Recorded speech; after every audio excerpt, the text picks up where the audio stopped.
The dinner had been an unexpected twist in the boring rhythm of my captivity. Mars, my captor, had allowed me a brief respite from the confines of the room where I had been held against my will for what felt like an eternity. The taste of freedom was as fleeting as the aroma of the meal that still lingered in the air. "I am surprised you changed your mind from the plans you had for me," I said, as he led the way. "You were looking forward to it, I see," he replied. His tone was boastful. I felt a bit disgusted.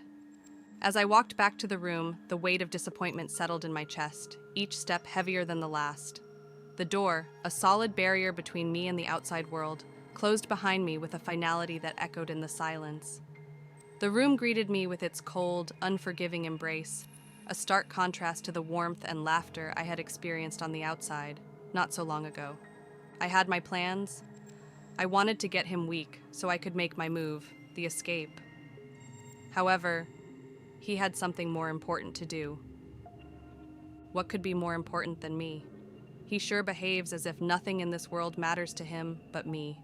Why would he let me down like this? The chains that bound me seemed to tighten, both physically and metaphorically, as I returned to my solitary confinement. The metallic clinks were a cruel reminder that, despite the temporary moment of fun I just had, I was still a prisoner. My eyes played with the shadows on the walls that were casted from the dim light. I couldn't shake the images from the dinner table, the vibrant conversations, the shared laughter, the taste of normalcy that had teased me. It felt like a cruel prank, a glimpse of a life I once took for granted. Mars had granted me a momentary escape only to snatch it away, leaving me stranded in the desolation of my own thoughts. This was eating my soul. I truly missed my family and friends, and I sure do miss Julius. His warmth, his embrace, his sweet, unexpected touches and kisses. Now I was here bound to a man who I knew nothing of, other than his name is Mars. What kind of name is Mars? The isolation, once again thrust upon me, felt like a punishment for daring to hope, for letting my guard down during that brief interlude. Many times I think that if I gave him what he wanted, then he would let me leave. However, he didn't seem to want anything from me.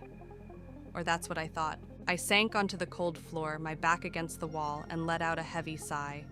The room seemed to close in around me, its walls pulsating with the weight of my frustration. How had I ended up in this nightmare?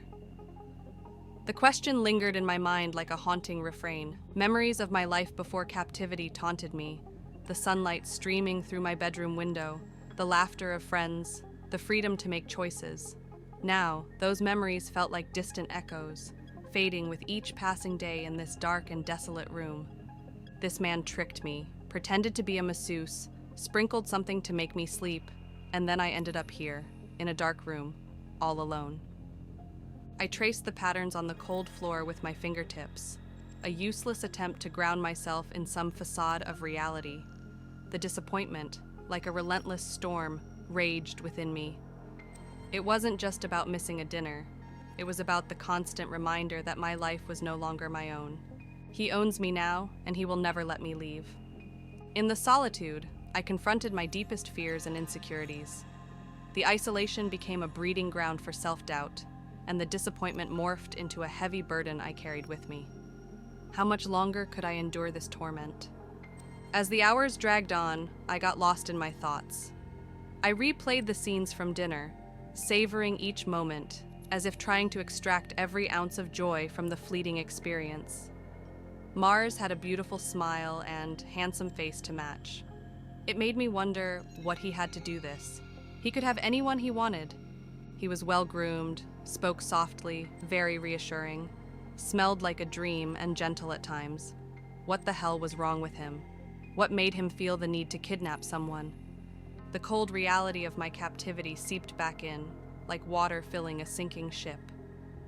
I closed my eyes, shutting out the oppressive darkness of the room, and allowed my mind to drift to a different place. A place where freedom was more than just a distant memory. In that mental refuge, I relived the taste of the food, the warmth of shared company, and the simple pleasure of being seen and heard. It was a sanctuary I clung to, a sanctuary that kept the sadness at bay. For a moment, I was not confined by the walls that surrounded me. I was free in the thoughts of my imagination. As the night wore on, I struggled with conflicting emotions, the longing for connection and the harsh reality of isolation. The disappointment festered within me, but so did a flicker of defiance. I refused to let Mars strip me entirely of my humanity. In the quiet of the room, I made a silent vow to hold on to the fragments of myself that captivity hadn't claimed. The disappointment became a catalyst for resilience, a determination to endure whatever Mars threw my way. As the first light of dawn filtered through the small window, I rose from the cold floor, strengthened by the knowledge that, despite the isolation, a spark of defiance still burned within me. Mars, you will meet Sydney Jacobs, the real one.